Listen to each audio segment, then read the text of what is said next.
Hello everyone, welcome back to my channel. Today we are continue with the chapter Applications of the Integrals. In this video we will start with some more questions of the exercise 10a. In the previous video we will done with the 3 questions of this exercise. Now let us start with the 4th question. Question is, draw a graph of x square upon 9 plus y square upon 16 will be equals to 1 and evaluate the area bounded by it. In this question, we have given the equation of the ellipse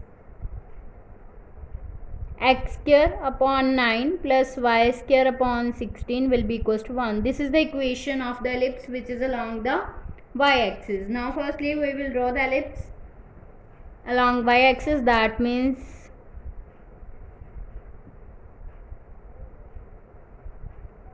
this is the ellipse and this is the O. This is A point and B point,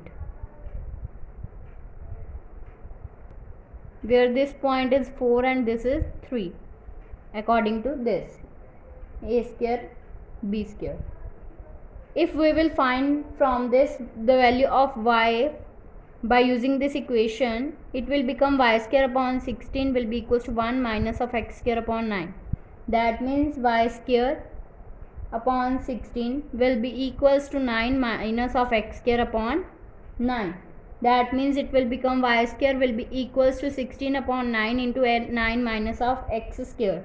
That means y will be equals to 4 upon 3 root of 9 minus of x square. Let this be the equation number 1,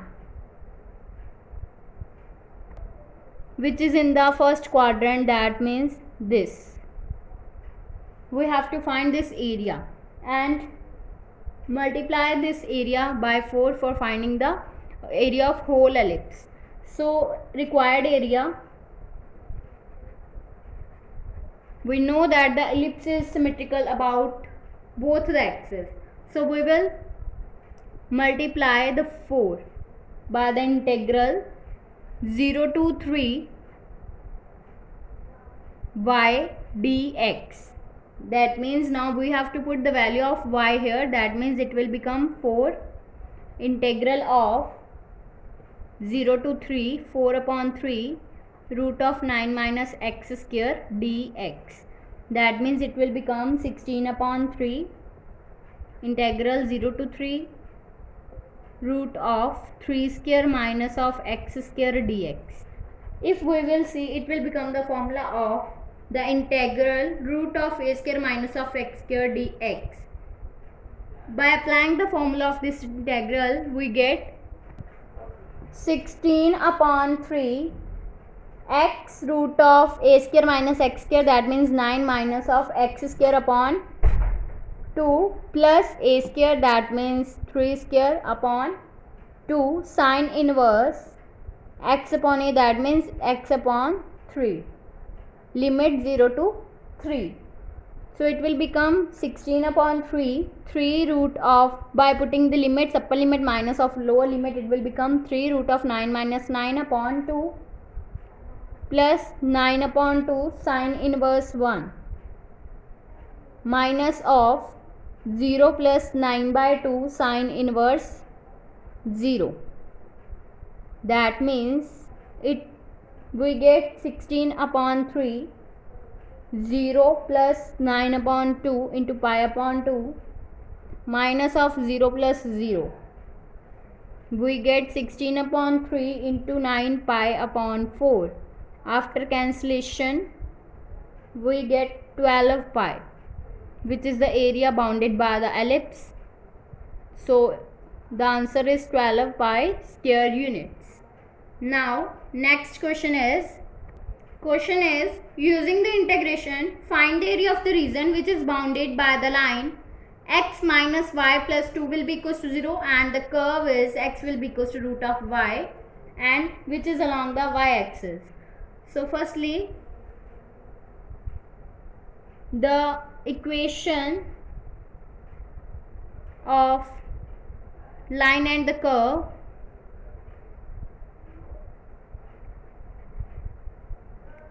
x will be equals to root y, and equation of a line is x minus y plus 2 will be equals to 0. From this, y will be equals to x square by squaring both sides, and if we will find the value of y from this equation, then it will become y will be equals to x plus 2. Then which is along the y-axis? If it is along y-axis, that means x will be equals to 0. Now firstly, from this equation it is clear that the given curve is the parabola. So firstly we will draw the parabola which is along the y-axis. That means this is the parabola which is along the y-axis, and this is the line which is given by y will be equals to x plus 2, and the parabola will be is the y will be equals to x square.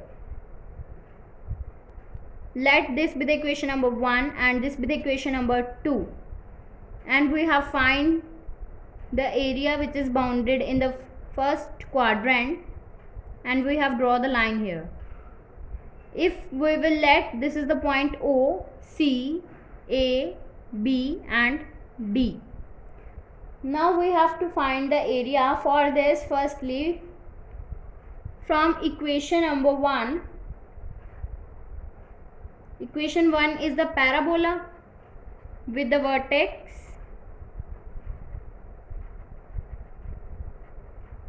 0, 0, and from 1 and 2 we get,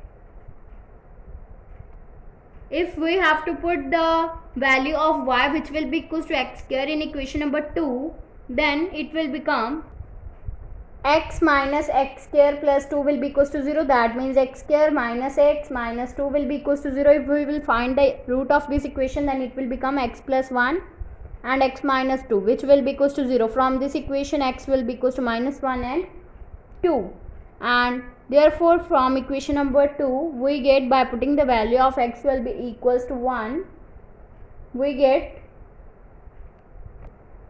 y will be equals to minus 1 plus 2. That means y will be equals to 1, and y will be equals to 2 plus 2. That means y will be equals to 4. So this is the points y will be equals to 1 and 4. So therefore the point of intersection